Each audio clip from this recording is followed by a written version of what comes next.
Clara and Diego were young, full of hope, and ready for a new beginning.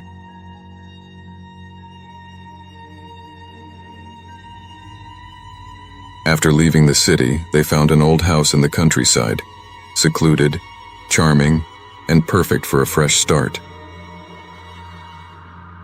The house had character, large windows, creaky wooden floors, and walls that felt as though they'd held memories for decades. As they pulled up to their new home, excitement shone in their eyes, yet neither could shake a subtle, unsettling feeling in the air. It was almost as if the house had been waiting for them.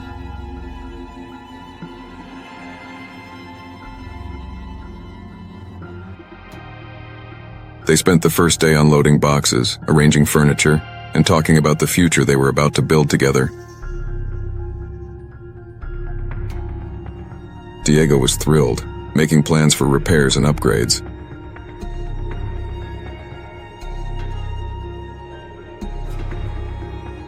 Clara tried to share his enthusiasm, but something in the silence of the place didn't sit right with her. She brushed it off, chalking it up to the stress of moving.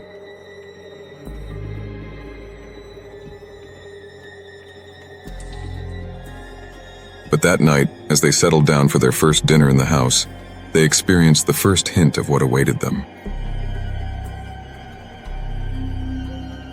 It was a quiet, peaceful evening.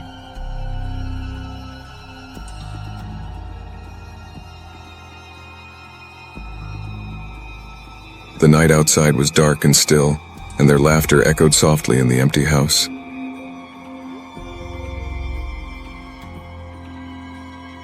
But just as they were finishing their meal, Diego stepped on a specific spot on the floor, and a deep, resonant creak filled the room. It wasn't the sound of old wood, it was heavier, almost as if something was trying to break through from below. They exchanged uneasy glances, then laughed nervously, each trying to shrug it off.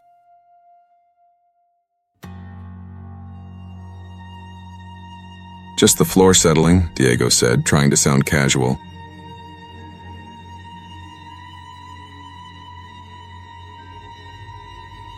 But deep down he felt the chill that had crept over Clara.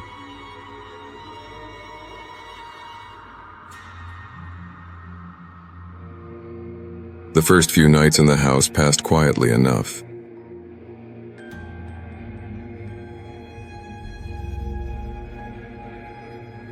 Still, every night Clara lay awake, listening to the silence and straining to catch any sound that might reveal the house's secrets. Then, in the dead of night, she heard it.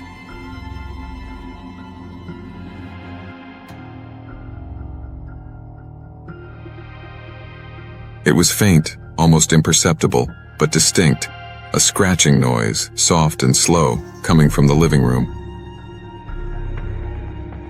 She lay frozen, barely daring to breathe, as the sound continued for a few minutes, then stopped as suddenly as it had started. The next morning, Clara told Diego about the noise, but he brushed it off, suggesting that it was probably a small animal under the house. "Old houses like this always have unwanted guests," he said, laughing it off.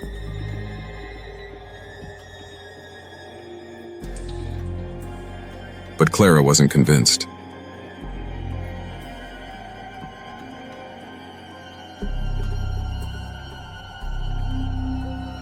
There was something deliberate about that sound, something alive.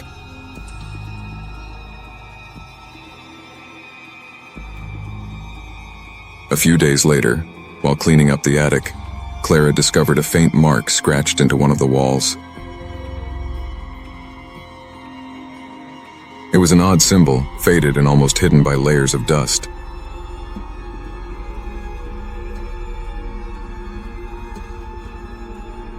It didn't look like a simple decoration.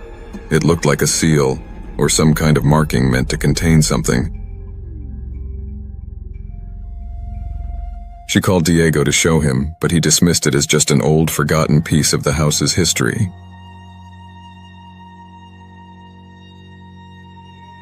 Yet, as they looked closer, Clara noticed more of these symbols scratched into other parts of the house.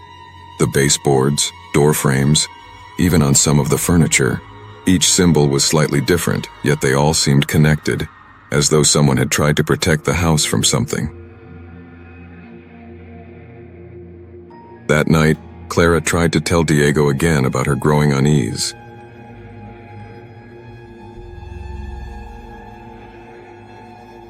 She had seen too many signs to ignore, and a cold dread had taken root inside her.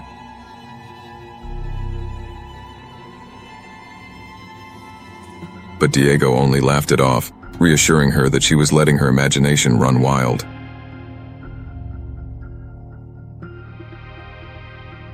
Still, she couldn't shake the feeling that those symbols were there for a reason.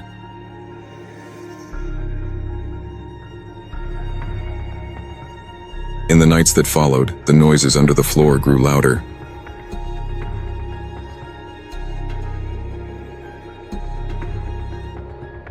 Now they weren't just faint scratches, but steady, rhythmic thumps, as if something or someone was trying to break through. Every night Clara lay awake, listening to the sounds and feeling the terror building inside her.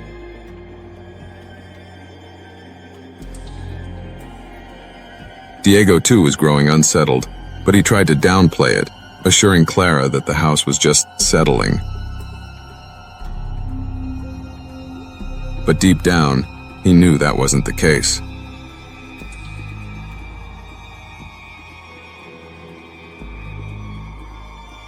One night the sound was so loud that they both sat up in bed, wide-eyed and tense.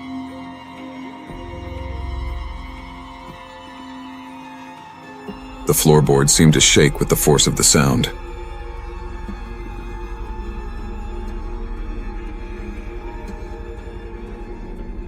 Diego suggested they investigate, but Clara begged him not to.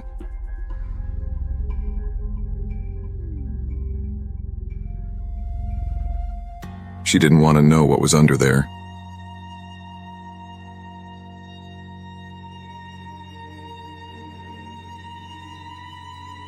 Still, her pleas went unheard.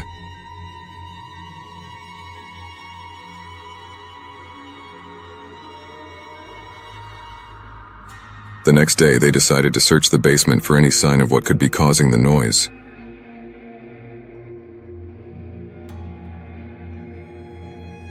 The basement was a dark, musty space, filled with old furniture covered in dust and crates stacked against the walls. In the far corner, hidden in the shadows, Diego spotted a small door that seemed almost part of the wall itself. The door was carved with strange marks, similar to the ones Clara had seen in the attic.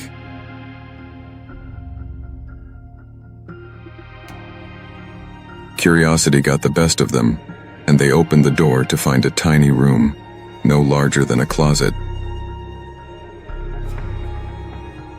On a dusty shelf inside, they found an old leather-bound journal.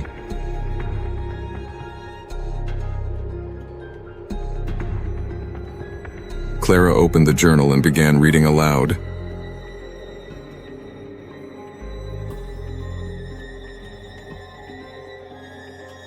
It belonged to the house's former owner, Samuel, who had lived there decades earlier.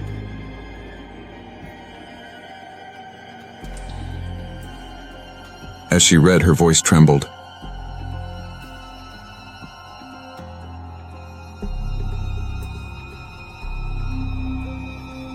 Samuel described how he had once heard the same sounds coming from beneath the floorboards, noises that kept him up night after night.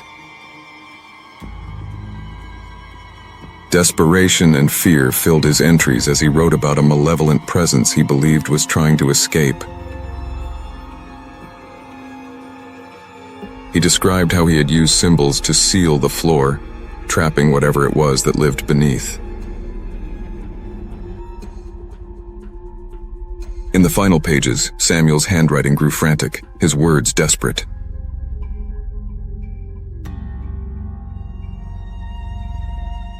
"Do not open the floor," he wrote.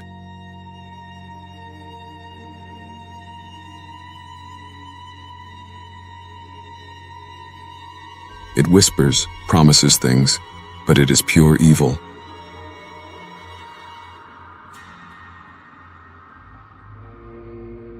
Diego felt a chill run down his spine as Clara read these words.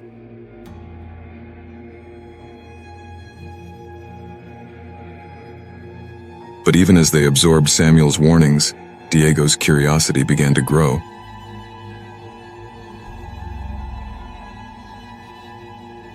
In the days that followed, the sounds continued, each night more intense than the last.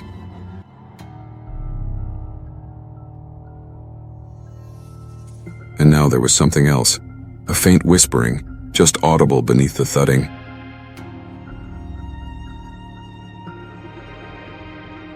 It was soft, almost soothing, and seemed to beckon them, promising secrets.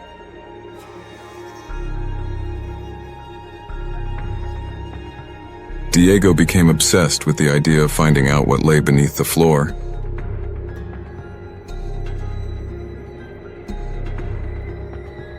Clara tried to convince him to leave it alone, but he couldn't resist the lure of the unknown.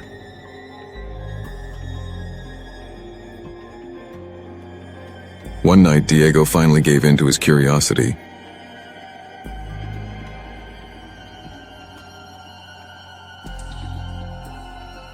Armed with a crowbar, he approached the spot on the floor where the sounds were loudest.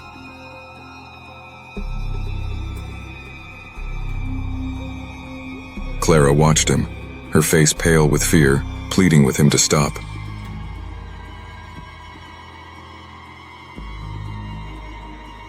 But Diego was determined.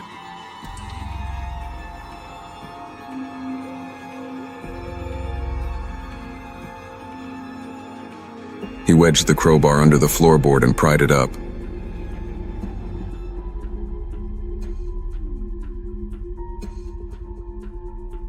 The second he did, a thick, foul smell filled the room, heavy and rotten.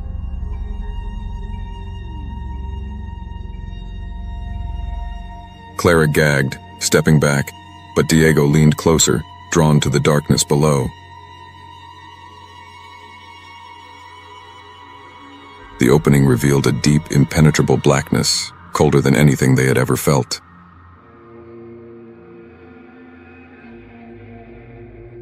For a moment, nothing happened.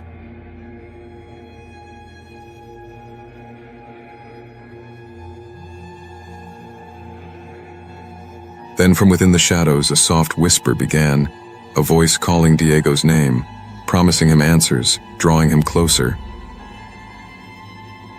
He leaned down, hypnotized, while Clara screamed for him to stop.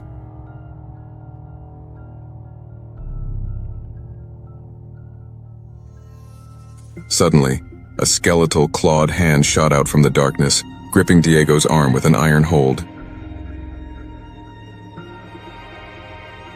Clara screamed, frozen in horror as Diego struggled, his face contorted in pain.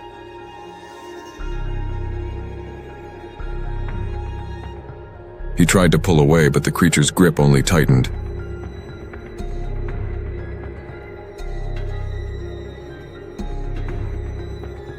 From the shadows, another hand emerged, reaching toward Clara, its fingers stretching hungrily.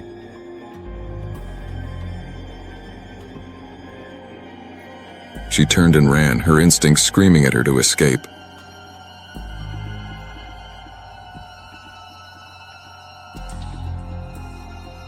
But just as she reached the door, she felt something cold and slimy wrap around her ankle, pulling her back.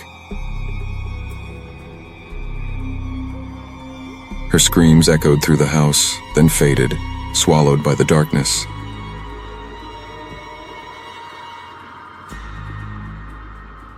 The silence that followed was absolute, a quiet so deep it felt like the house itself was holding its breath. From the outside, everything seemed normal.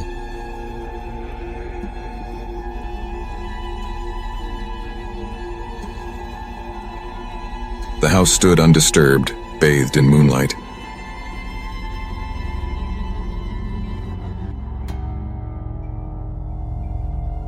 But if one listened closely, faint scratching sounds could still be heard from within, as if whatever lay beneath the floorboards was still reaching, still waiting for its next visitor.